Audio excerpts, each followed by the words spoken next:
Great Expectations by Charles Dickens. Chapter 55. He was taken to the police court next day, and would have been immediately committed for trial, but that it was necessary to send down for an old officer of the prison ship from which he had once escaped, to speak to his identity. Nobody doubted it, but Compeyson, who had meant to depose to it, was tumbling on the tides dead, and it happened that there was not at that time any prison officer in London who could give the required evidence.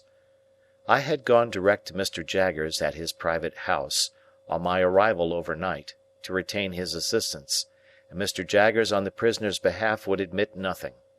It was the sole resource, for he told me that the case must be over in 5 minutes when the witness was there, and that no power on earth could prevent its going against us. I imparted to Mr. Jaggers my design of keeping him in ignorance of the fate of his wealth.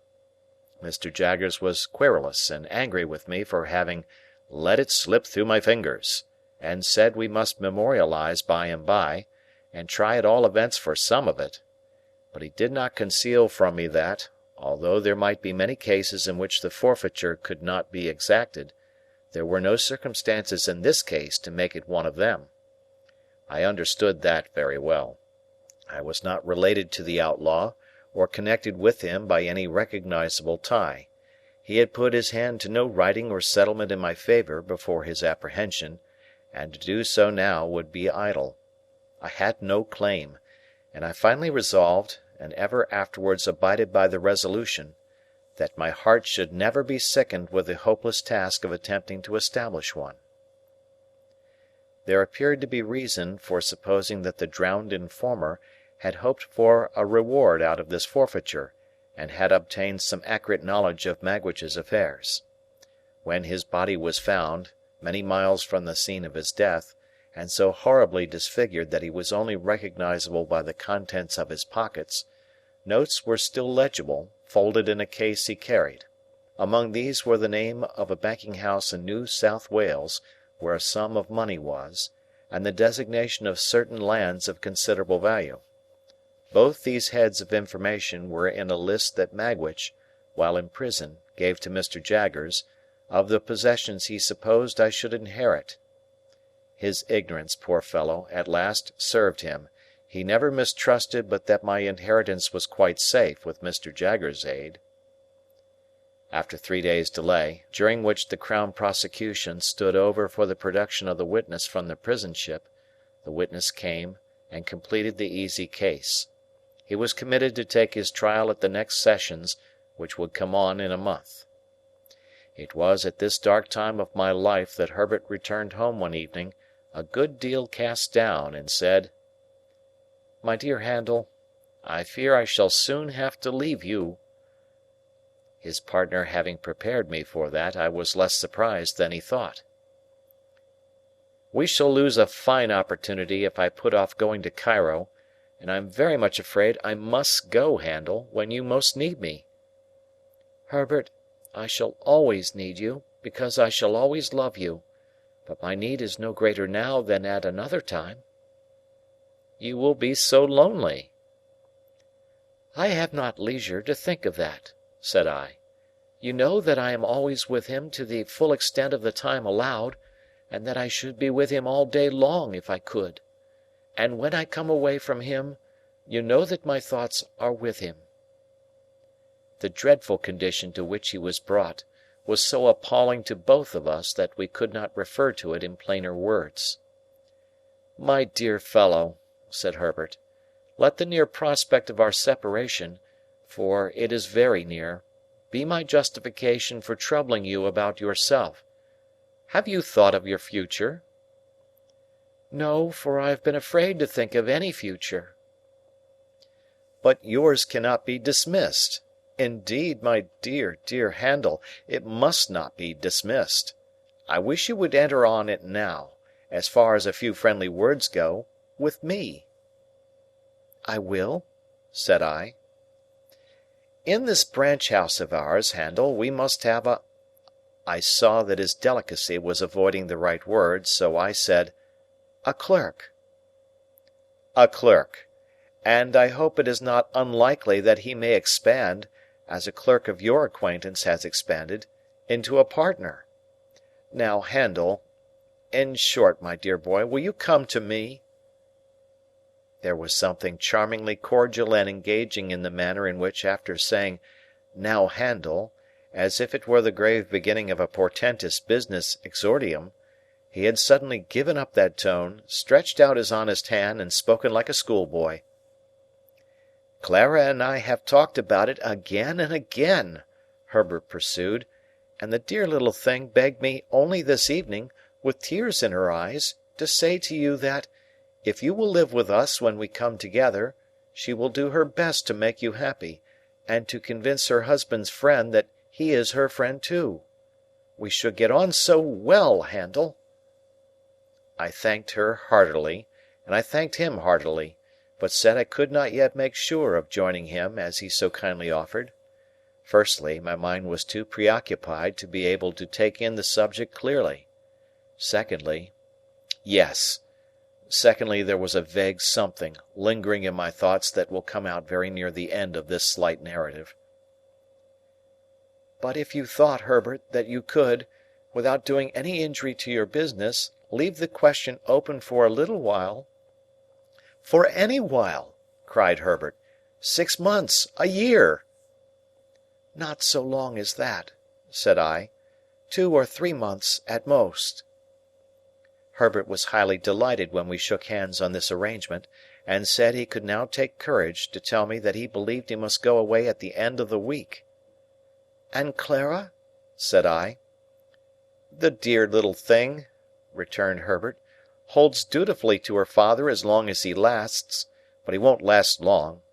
Mrs. Whimple confides to me that he is certainly going." "Not to say an unfeeling thing," said I, "he cannot do better than go." "I am afraid that must be admitted," said Herbert. "And then I shall come back for the dear little thing, and the dear little thing and I will walk quietly into the nearest church. Remember, the blessed darling comes of no family, my dear Handel, and never looked into the red book, and hasn't a notion about her grandpapa. What a fortune for the son of my mother!" On the Saturday in that same week I took my leave of Herbert, full of bright hope, but sad and sorry to leave me, as he sat on one of the seaport mail coaches.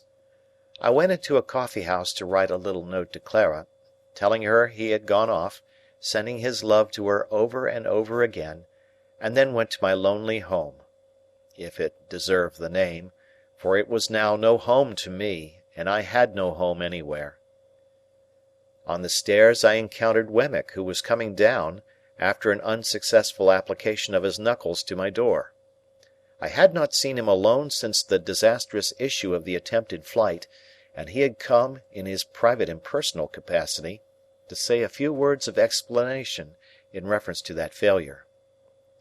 "The late Compeyson," said Wemmick, "had by little and little got at the bottom of half of the regular business now transacted, and it was from the talk of some of his people in trouble, some of his people being always in trouble, that I heard what I did.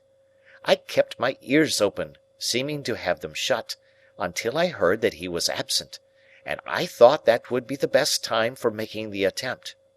I can only suppose now that it was a part of his policy, as a very clever man, habitually to deceive his own instruments. You don't blame me, I hope, Mr. Pip?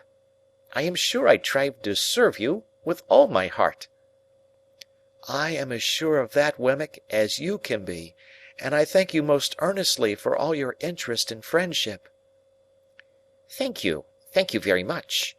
It's a bad job," said Wemmick, scratching his head, "and I assure you I haven't been so cut up for a long time. What I look at is the sacrifice of so much portable property. Dear me!" "What I think of, Wemmick, is the poor owner of the property." "Yes, to be sure," said Wemmick. "Of course there can be no objection to your being sorry for him, and I'd put down a £5 note myself to get him out of it. But what I look at is this. The late Compeyson having been beforehand with him in intelligence of his return, and being so determined to bring him to book, I do not think he could have been saved. Whereas the portable property certainly could have been saved. That's the difference between the property and the owner, don't you see?" I invited Wemmick to come upstairs and refresh himself with a glass of grog before walking to Walworth. He accepted the invitation. While he was drinking his moderate allowance, he said, with nothing to lead up to it, and after having appeared rather fidgety, "What do you think of my meaning to take a holiday on Monday, Mr. Pip?" "Why, I suppose you have not done such a thing these 12 months." "These 12 years, more likely," said Wemmick. "Yes, I'm going to take a holiday. More than that, I'm going to take a walk. More than that, I'm going to ask you to take a walk with me." I was about to excuse myself, as being but a bad companion just then, when Wemmick anticipated me. "I know your engagements," said he, "and I know you are out of sorts, Mr. Pip. But if you could oblige me, I should take it as a kindness. It ain't a long walk, and it's an early one. Say it might occupy you, including breakfast on the walk, from 8 to 12. Couldn't you stretch a point and manage it?" He had done so much for me at various times that this was very little to do for him. I said I could manage it, would manage it, and he was so very much pleased by my acquiescence that I was pleased too. At his particular request, I appointed to call for him at the Castle at 8:30 on Monday morning, and so we parted for the time.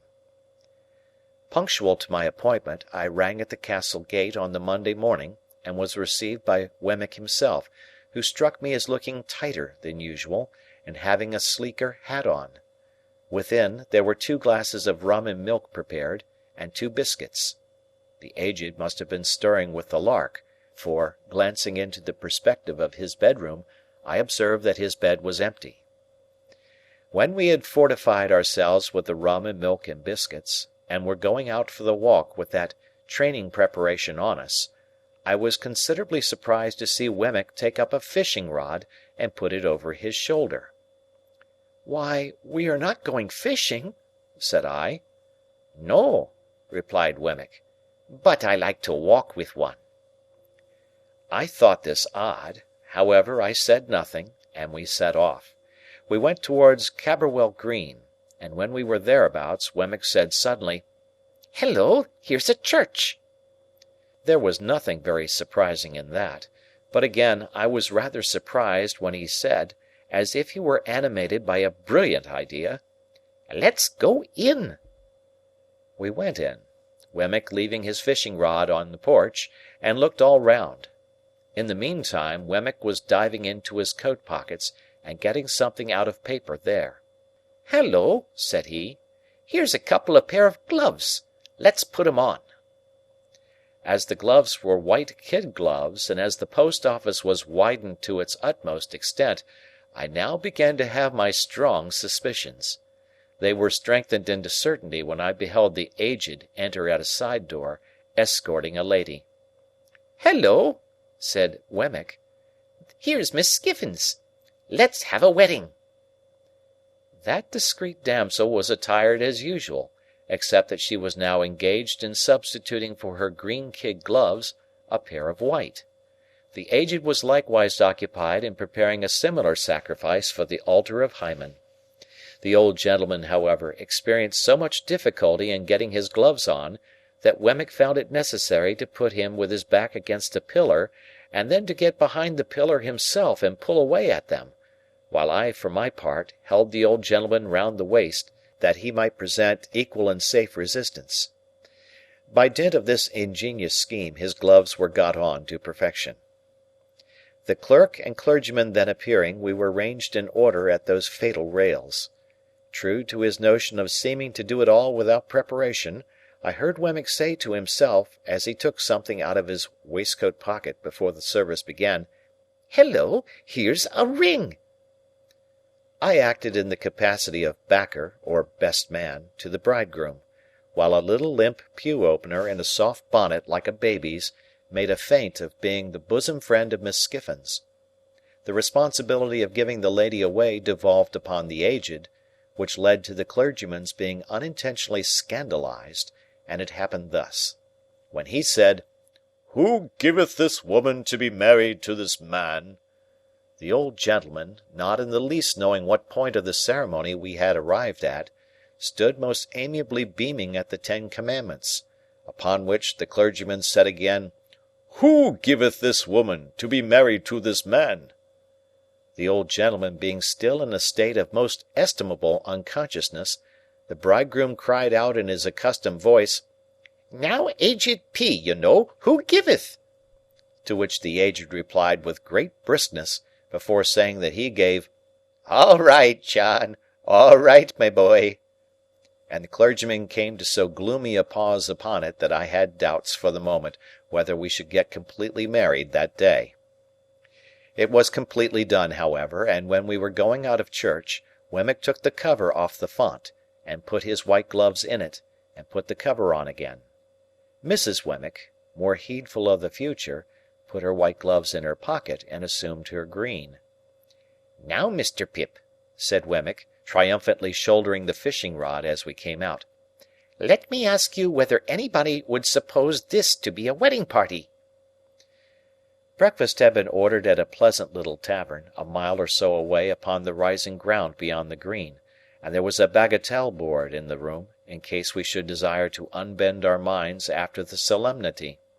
It was pleasant to observe that Mrs. Wemmick no longer unwound Wemmick's arm when it adapted itself to her figure, but sat in a high-backed chair against the wall, like a violoncello in its case, and submitted to be embraced as that melodious instrument might have done.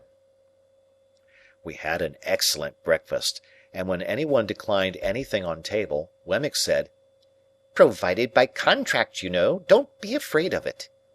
I drank to the new couple, drank to the Aged, drank to the castle, saluted the bride at parting, and made myself as agreeable as I could. Wemmick came down to the door with me, and I again shook hands with him, and wished him joy. "Thank'ee," said Wemmick, rubbing his hands. "She's such a manager of fowls, you have no idea. You shall have some eggs, and judge for yourself. I say, Mr. Pip," calling me back, and speaking low, "this is altogether a Walworth sentiment, please." "I understand. Not to be mentioned in Little Britain," said I. Wemmick nodded. "After what you let out the other day, Mr. Jaggers may as well not know of it. He might think my brain was softening, or something of the kind." End of chapter.